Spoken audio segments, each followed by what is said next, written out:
Il y a un an, le 6 septembre 2021, CIST, une triste nouvelle qui a été annoncée. Jean-Paul Belmondo est décédé à l'âge de 88 ans. Il était très fatigué depuis quelque temps. Il s'est éteint tranquillement, avait indiqué son avocat à la.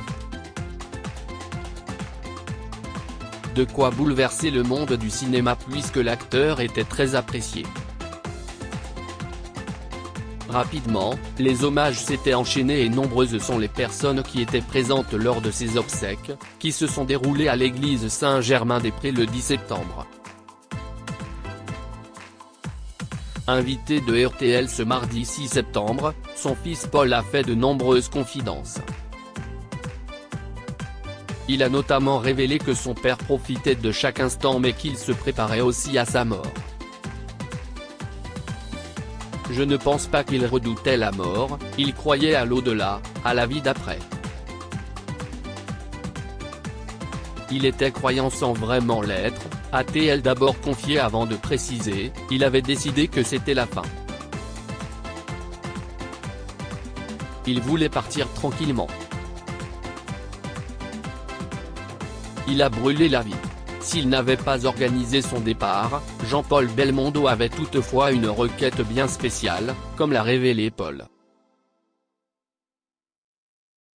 En rigolant, on se disait, on ne va quand même pas mettre la musique du professionnel, ça va faire vraiment too much, c'est ce qu'il amusait avant de préciser, et puis le notaire arrive, il avait dit qu'il voulait qu'on mette la musique du professionnel. Il n'avait pas prévu grand-chose, mais ça oui. La dernière requête de Jean-Paul Belmondo avait été respectée lors de son hommage national.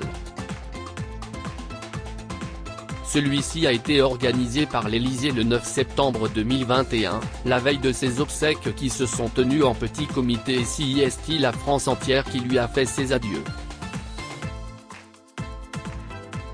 Pour cette occasion spéciale, Jean-Paul Belmondo était la vedette du jour lors d'une cérémonie qui s'est tenue dans la cour d'honneur de l'Hôtel des Invalides.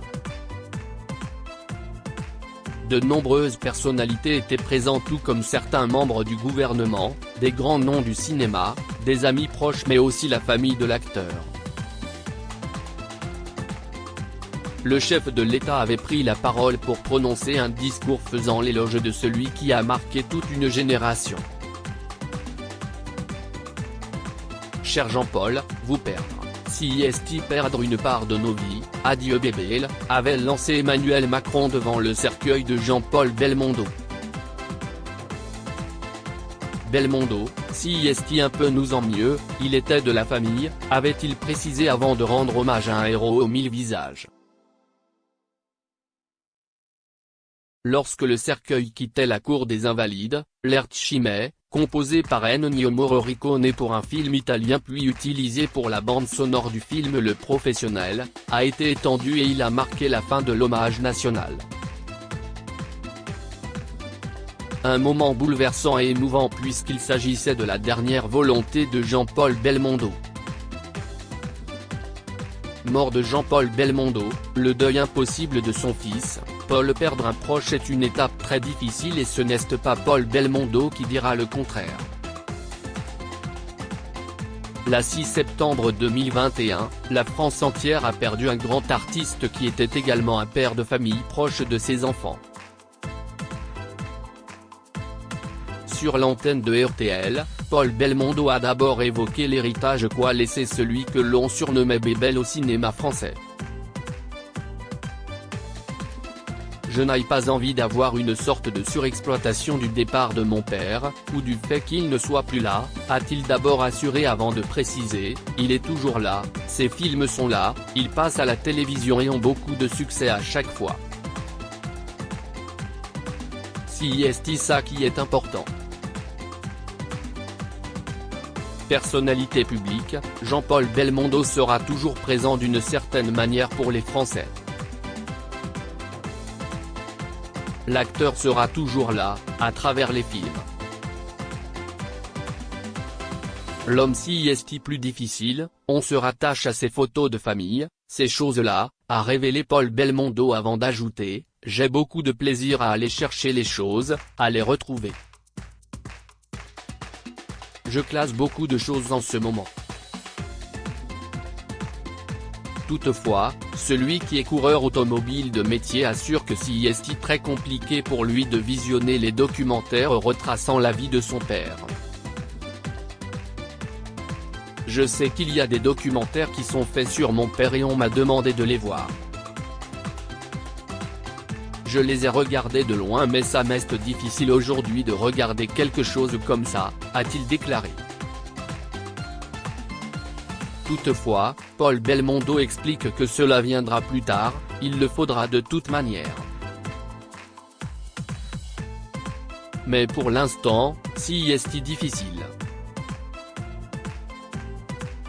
Habituellement très discret dans les médias, Paul Belmondo a accepté de prendre la parole un an après le décès de son père.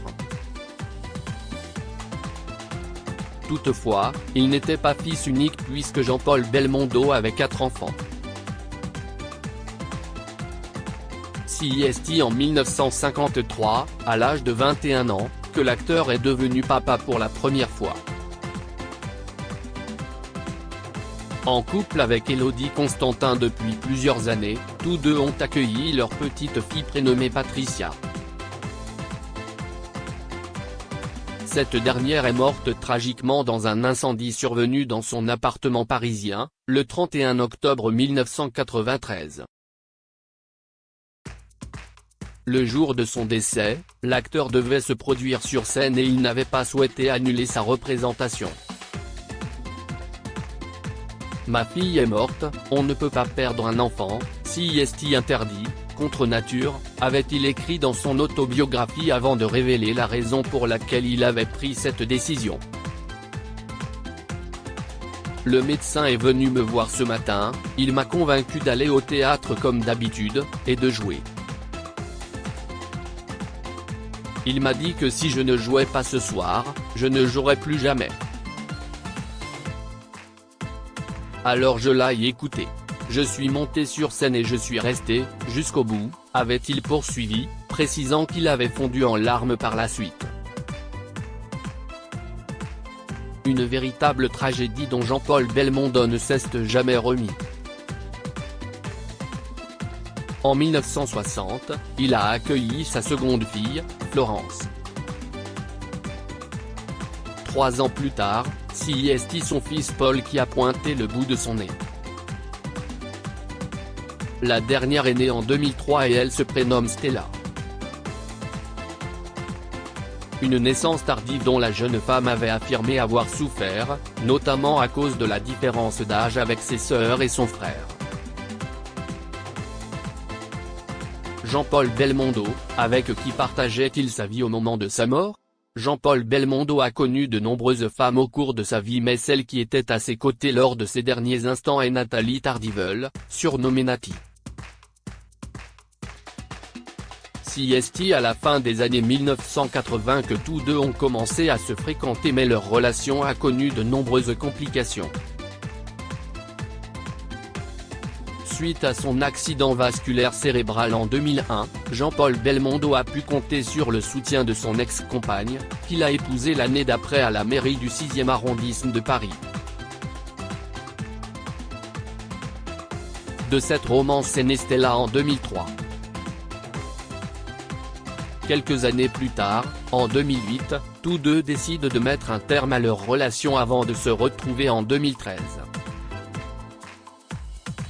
En effet, c'est ensemble qu'il était apparu, aux côtés de Stella, sur le plateau de Michel Drucker. Depuis, ils ne se sont jamais quittés et, à l'occasion du premier anniversaire de la mort de l'acteur, Nati a partagé une photo en sa compagnie sur son compte Instagram. Un an déjà. 20 ans d'amour, ça ne s'efface pas comme ça. A-t-elle simplement écrit. Un commentaire très touchant.